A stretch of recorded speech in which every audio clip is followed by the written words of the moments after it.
I'm Dean Hires, and I'm with Sage Presence, and I would like to talk about some ideas of how to deal with emotions in the workplace. We all get mixed signals, and we all give mixed signals about where emotions are appropriate.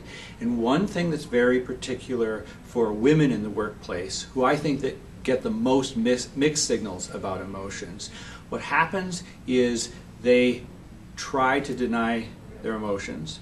They try to spend their day not feeling and insulate themselves from what's really their true self.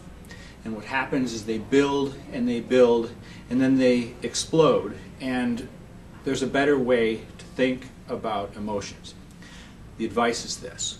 We want to start by recognizing that each emotion, the major emotions, are happiness, sadness, and anger. Each one of those does have an appropriate place in the workforce. For example, when something good happens to someone, when we get the proposal out on time, when we make FedEx, or when we get a new client, that's a great place for happiness. And happiness can be used so that we can share our excitement in someone's progress or the company's. But even happiness has a downside. If somebody that you're not a good collaborator with loses an opportunity, happiness would be inappropriate there. It's all about using it appropriately.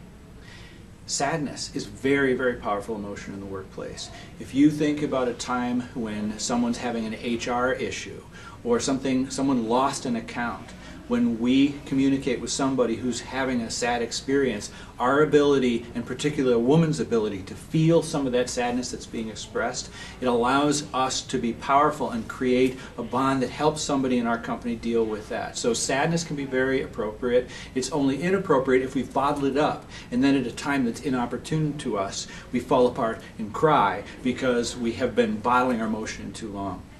Anger. Very valuable. It's often misused. The misuse is obvious. I'm going to use my anger to scare you, and that's not going to be helpful. But anger is a great way to emphasize seriousness. For example, we have to do this. The feeling of a touch of anger when I express something that's really significant is going to be felt. And I can use anger to inspire. I can use anger to say this is the best opportunity and we've really got to take it. So if we think about it, happy, sad, and mad, they all have their place, and women have been going through denying too much of that. If you use emotions positively in the places that they serve a business function, that's the business case to use emotions. They won't build, they won't bottle, because you're letting them out in the appropriate places as you go, and that will give you emotional balance and authenticity in the workplace.